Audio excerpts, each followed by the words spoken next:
Welcome to America in Focus. I'm Cole McNeely, filling in for Dan McCaleb this week. Joining me, as he does Dan every week, is the Center Square's Washington, D.C. Bureau Chief, Casey Harper. Casey, it is a great honor and pleasure to be able to speak with you. Cole, honor of a lifetime. Thank you for this great opportunity. I hope that I can prove myself worthy. I hope when I am done with my days here on Earth, the first line will say, once filled in as a guest co-host on America in Focus with Casey Harper. I mean, that's how monumental of a day this is for me. Literally monumental if it's your gravestone. Truly monumental. Casey, we are recording this podcast on September 1st. And, more bad news coming out this week. Food prices set to rise through 2024 or are expected to rise through 2024. What's the context around this? Obviously, inflation has taken a toll on, I think, everybody. I think that's fair to say in the last couple of years here. But what was the impact on food?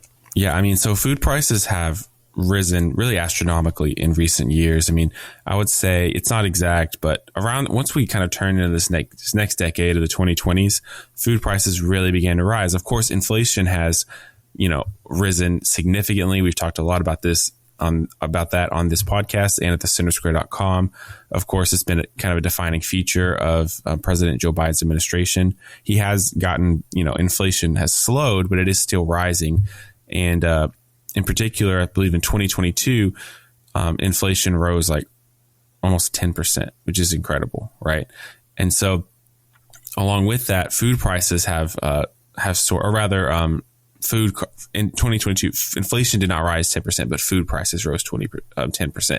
Now, as much as inflation has risen over the recent years, and it has been very significant, food prices have increased even more. Food prices in some years has actually doubled or almost tripled the cost or the rise of inflation. And so, and anybody who's, shopping at the grocery store has seen this. It seems like when you go back, the next week, the prices are never the same, right? So the food prices have been soaring even faster than inflation, which has already been its own issue. And I'll even add on to that within food, some goods, or some food items are rising even much faster than the overall rise of food. So certain it seems kind of silly, but if you're buying some kind of cookies or packaged cookies or sweets at the grocery store, those are going to be even more expensive than the overall food cost increase, which that itself may have been already like triple inflation. So some of these food price increases are huge. And so now we're looking at what's going to happen the rest of this year. Inflation has slowed. It's increasing, but it's much less than it was, say, in 2022. And what we see from the U.S. Department of Agriculture is a new analysis that food prices will continue to rise all the way through not just this year, but next year. So no big relief in sight. Your Pop-Tarts, Cole, that you're popping every morning are still very likely going to be continuing to increase through 2024, whatever you get at the grocery store.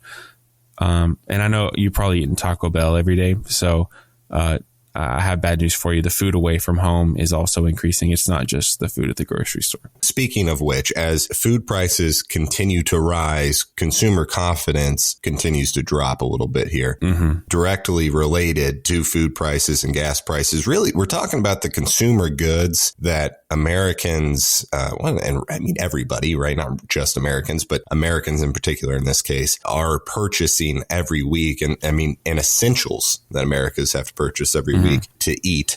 I mean, before we started recording this, I was talking to Casey and I said, all right, what's the big so what here on the food prices? Is there more to this story? And he goes, well, people need to eat. Yes, right. So people need to eat. So I appreciate that, right, Casey. And I wanted to give our listeners that insightful analysis. People need to eat, but also people need to get to their job, right? I mean, these are essential products that people purchase every week, and it's causing consumer confidence to drop. Right. And I think that's one thing I try to highlight a lot in my reporting is there's a narrative that comes out of DC about how the economy is doing. And it's usually very politicized and often dishonest. And then there's a narrative that comes out of maybe New York that is based on how the stock market is doing and how global markets are doing that says this is how the economy is doing. But, the president can tell you that inflation rates on this spreadsheet look a little better, and in New York, CNBC can tell you that the stock market's doing great. But if everything in your life is more expensive and your wages haven't gone up, then it doesn't really matter what some of these numbers coming out of these cities say, because gas prices have gone up. As we've said at length here, food prices are much higher. And, things like rents, everything has gone up. You're trying to buy a car right now. Good luck. And so it's hitting in this consumer confidence, which has dropped significantly, even amidst this narrative that we've conquered inflation and we've rebounded from COVID, which to some degree is true. Americans still don't have a lot of confidence in the future of the economy, and they're not optimistic. And another interesting data point is the US GDP just came out. It's not terrible, but it was revised down to be lower than what was originally said. It was initially said that in quarter two, it was 2.4%. Now it was 2.1%. I'll throw that in there. But what we're seeing is there are some economic indicators overall that show, things are doing okay, but there can be a disconnect between that and the lived experience of many of our listeners. And so until we get some of these prices down, I'm not sure people care about stock. I mean, there's a lot of people who do care about the stock market, but I think like half of Americans don't have any kind of mutual fund or stocks, right? So it's not always the best measure to just point to stuff like that. I think the macroeconomic analysis at times can not take into account the human element, that, the data point, like you were saying, the data points on the Excel spreadsheets, well, they're not just tallies, right? They're people, and they're impacting people. I think a lot of times that's where the disconnect is. The macro numbers, even if they are improving or are looking good, that doesn't necessarily mean that, wages are increasing for all individuals and, keeping up with inflation. And then obviously, as you mentioned, the food and gas prices,